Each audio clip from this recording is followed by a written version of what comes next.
Tiens, c'est bien. Bonjour. Je m'appelle Laurent, je suis un youtubeur. Tu regardes des vidéos YouTube? Non, je suis sur Snap là. Ah, c'est génial. Ouais.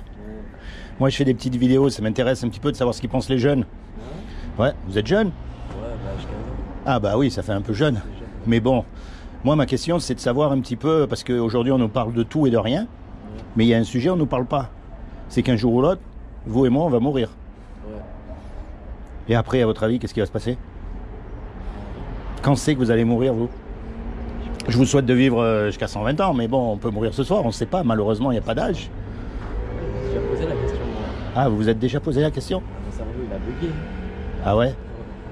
Et alors, qu'est-ce que vous en tirez comme conclusion, à votre avis? J'en tire rien du tout. Moi. Vous n'avez pas pensé à quelque chose de particulier? Ben normalement, si vous voulez, quand on meurt, on va être jugé par rapport au bien ou au mal qu'on a fait. Ouais, mais je crois pas trop à ça. Il y a une chance sur deux. Soit il y a quelque chose, soit il n'y a rien. Ouais, c'est ça. S'il n'y a rien, on aura rigolé 5 minutes. Le temps, il sera passé plus vite. Mais s'il y a quelque chose... Ah, Eh ben, voyez? Donc la grande question à se poser, en fait, c'est de savoir comment est-ce qu'on sait si on fait du bien ou du mal. ouais, c'est ça. Parce que, je ne sais pas si vous avez remarqué, mais dans chaque pays, le bien et le mal, c'est pas le même. Ouais. Et pour chaque homme, le bien et le mal, c'est pas le même. Et pourtant, il y a une loi qui nous a été donnée. Et cette loi, elle est inscrite dans notre cœur. Et quand on fait quelque chose de pas bien, elle parle à notre conscience et elle nous le dit. Ouais, On sait quand on fait quelque chose de pas bien.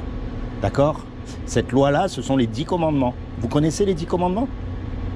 Eh bien, on va voir si vous êtes quelqu'un de bien ou pas. Et attention, hein, je ne vous juge pas, parce que moi, j'ai lamentablement échoué au test. Ah ouais? Il y a un commandement, il dit, tu ne mentiras pas.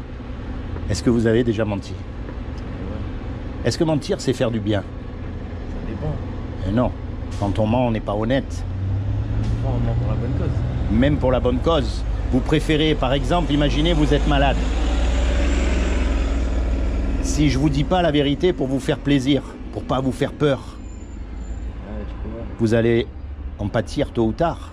Il vaut mieux vous dire la vérité de façon à pouvoir affronter la vérité. Voyez? Donc déjà, vous avez avoué que vous êtes un menteur, comme moi. Il y a un commandement, il dit, tu voleras pas. Est-ce que vous avez déjà pris quelque chose qui n'est pas à vous? Ouais. Comment on appelle quelqu'un qui fait ça? Un voleur? Un voleur. Il y a un commandement, il dit, tu honoreras toujours tes parents. Est-ce que vous avez toujours honoré vos parents? Ça veut dire? Honorer, les respecter. Ouais, Toujours? Est-ce que vous leur avez toujours obéi? non, pas du tout. Ah, est-ce que vous croyez que désobéir à ses parents, c'est les respecter? Bien sûr que non. Ouais, non. Vous savez pourquoi elle est belle, cette loi?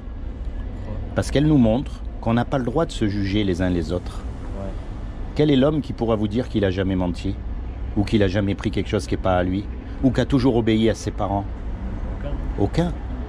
Voyez, cette loi, elle nous montre qu'on n'a pas le droit de se juger les uns les autres. Un, et de deux, elle nous montre aussi qu'on n'est pas si bon que ça. Qu'au fond de nous, en fait, on est mauvais parce qu'on fait les mauvaises choses. Et quand on meurt, on va être jugé par rapport à cette loi-là. Donc si on est jugé par rapport à cette loi-là, vous venez d'admettre vous-même que comme moi, vous êtes un menteur, un voleur, vous désobéissez à vos parents, vous allez être déclaré coupable ou innocent? Coupable. Coupable. Et si vous êtes coupable, vous allez aller au paradis ou en enfer? À l'enfer. En enfer. Et ça, reconnaissez que ça chatouille un peu. Ouais, ouais. C'est un mot qu'on n'aime pas. Hein? L'enfer. On préférait qu'il n'existe pas ce mot. Mais attention, l'enfer, c'est pas la caricature qu'on en a fait.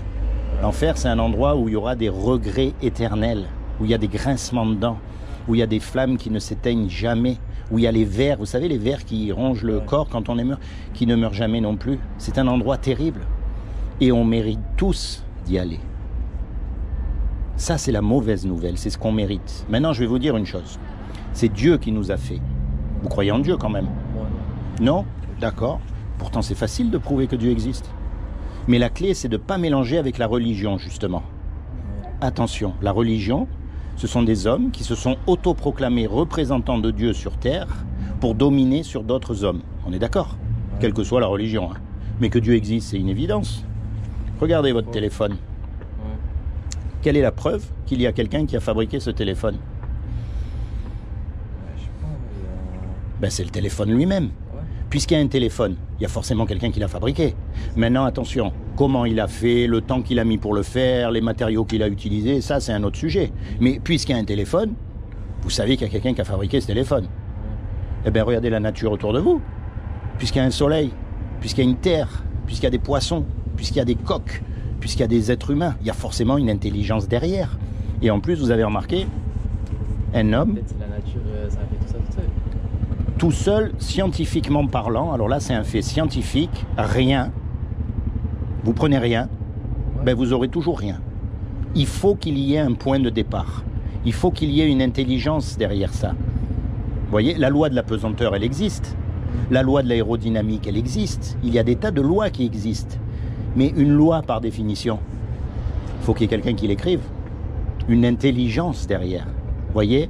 Eh ben, c'est cette intelligence-là qu'on appelle Dieu. C'est pas dans une église catholique ou dans... C'est pas une religion. C'est qu'il y a un créateur puisqu'il y a une création. Maintenant, comment il a fait, ça c'est une autre histoire. Mais puisqu'il y a une création, il y a un créateur. Vous voyez? Et donc, un créateur, en général, ça aime ce que ça crée. Un musicien, il aime sa musique. Un cuisinier, il aime les petits plats qu'il fait. On est d'accord? Un créateur, donc, qui vous aime, il ne veut pas vous envoyer en enfer. C'est pas logique. Même si on le mérite. Donc, il a fait quelque chose pour que vous et moi, malgré qu'on soit coupable, on puisse éviter son châtiment. Est-ce que vous savez ce qu'il a fait? Alors, je vais vous dire quand même, on ne sait jamais. Hein. Encore une fois, une chance sur deux. Comme il a trouvé aucun homme de parfait sur la terre, ni même le pape, ni même le rabbin, ni même qui vous voulez, eh bien, ce qu'il a fait, c'est qu'il est venu lui-même sur terre et il s'est habillé avec un corps.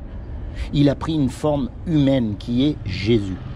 Et il a dit, quiconque croit que Jésus est le Fils de Dieu et qu'il est ressuscité des morts, il aura la vie éternelle à mes côtés. Il n'a pas dit de rentrer dans les ordres, il n'a pas dit d'aller dans une religion, il n'a pas dit d'allumer des cierges, il n'a pas dit de laisser pousser la barbe, il a dit de croire. Croire que quand Jésus est mort à la croix, lui qui est Dieu sur terre par définition, il est parfait, eh bien en fait il est mort à votre place et à ma place. Croire ça et se l'approprier pour vous. C'est comme si on fait un braquage tous les deux. On fait un braquage et bien sûr on se fait attraper. Hein, et on passe devant le juge et le juge nous dit voilà tous les deux. Vous payez 50 000 € de caution, vous partez 50 ans en prison. On n'a pas les sous, on est perdu.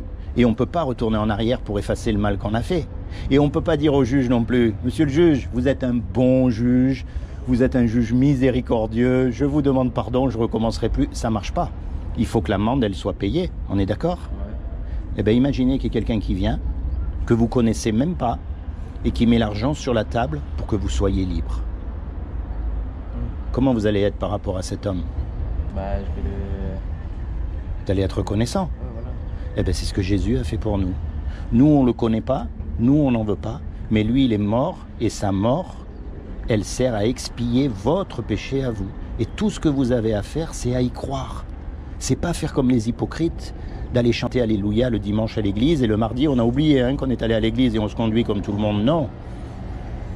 Voyez, c'est de vraiment vous tourner vers Dieu, c'est ce qu'on appelle la repentance. C'est-à-dire qu'à partir d'aujourd'hui, vous pensez à ces choses. Vous parlez à Dieu. Vous lui dites, voilà, moi je crois pas.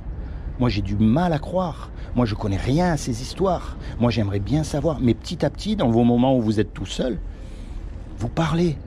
Vous cherchez la vérité. Vous ne prenez pas pour argent comptant ce que je vous ai dit. De vous-même, vous cherchez Dieu. Parce qu'il doit bien y avoir un but à cette vie. Sinon, c'est triste. Hein? Qu'est-ce qu'on fait? On mange, on dort, on fait des enfants, on travaille, on meurt et c'est fini? Non, il y a quelque chose après. Mais ça, c'est à vous à le découvrir. D'accord? C'est comment votre prénom? Tristan. Tristan? Tristan. Tristan, Ouais. d'accord. Seigneur Jésus, je te demande de bénir Tristan. Je te demande de lui accorder le désir de son cœur, de te révéler à lui comme son sauveur et son Seigneur, et plus que tout, de lui permettre de rentrer dans sa destinée éternelle. Voyez, la prière, c'est simplement parler à Dieu. C'est pas réciter des livres et des poésies, non, vous parlez avec ce que vous avez dans votre cœur. Et vous lui dites, moi je veux savoir. D'accord? Je vais vous laisser un petit souvenir. Vous allez voir. Ça s'appelle Le Sceau. C'est un petit livre que j'ai mis au point, juste pour vous. Voilà, tenez, vous voyez, c'est pas grand-chose. Hein? Pourquoi ça s'appelle Le Sceau? Eh bien, ma question, elle est simple. Est-ce que vous sauteriez d'un avion sans parachute? Sans parachute? En l'air, bien sûr. Hein? Est-ce que vous sauteriez? Non. Bien sûr que non. Est-ce qu'il n'y aurait pas un parachute pour sauter dans la mort? C'est une question que je pose. Hein? C'est-à-dire? Parachute. Vous savez, aujourd'hui, on a peur de la mort. Qu'on peut dire ce qu'on veut, on en a peur. De la mort parce qu'on ne sait pas où on va. On a peur de l'inconnu en général, d'accord? Ben, est-ce qu'il n'y aurait pas un moyen justement de savoir pour sûr où est-ce qu'on va? Est-ce qu'il n'y aurait pas un parachute? Et est-ce que ce parachute, ce ne serait pas ce que Jésus a dit? Mais ça, il faut que vous cherchiez de vous-même. Vous savez, je vous encourage à lire la Bible. Vous savez pourquoi? La différence entre la Bible et tous les livres religieux? Alors, il y a beaucoup de religieux qui utilisent la Bible, hein, mais ils ne la lisent pas. La Bible, c'est avant tout un livre historique. C'est-à-dire que toutes les histoires qu'il y a dedans, vous pouvez les retracer grâce à l'archéologie, qui est une science. Je veux dire, David a existé. Abraham a existé.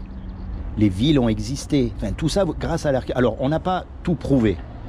C'est vrai. Mais tout ce qu'on a découvert jusqu'à maintenant, il n'y a pas d'erreur dedans. Ce qui nous laisse raisonnablement penser, vous voyez, c'est pas juste une foi aveugle, je crois pas. Non, on se base sur des faits. Ce qui nous laisse raisonnablement penser que le reste est vrai aussi, puisqu'il n'y a pas eu d'erreur.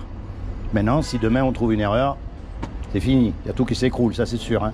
Et il y a aussi les prophéties accomplies. Je dis bien accomplies. Parce qu'aujourd'hui, vous savez, c'est la mode. Tout le monde fait des prophéties. Un coup sur deux, ça marche. Non, c'est pas comme ça. Là, vous avez toutes ces prophéties qui se sont accomplies. Donc, on peut vérifier.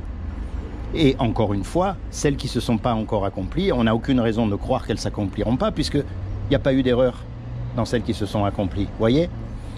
C'est la grande différence qu'il y a. C'est que la Bible, c'est un livre historique. Et si vous voulez connaître Dieu, je vous encourage à vous procurer une Bible et à vous plonger dedans. Comme ça, quand les témoins de Jéhovah viennent vous voir, ou peu importe, vous pourrez dire « Eh, moi je connais, vous ne m'aurez pas. » Ok? En tout cas, merci de m'avoir écouté. Hein? Vous savez, le but de la vie, c'est d'apprendre. Souvenez-vous de ce que je vous ai dit. 2 solutions. Soit c'est vrai, soit c'est faux. Si c'est faux, ben regardez, le temps il sera passé plus vite. Mais si c'est vrai, vous risquez de perdre gros. Sois béni, Tristan. Sois béni. Il n'y a pas d'âge pour chercher Dieu. Merci.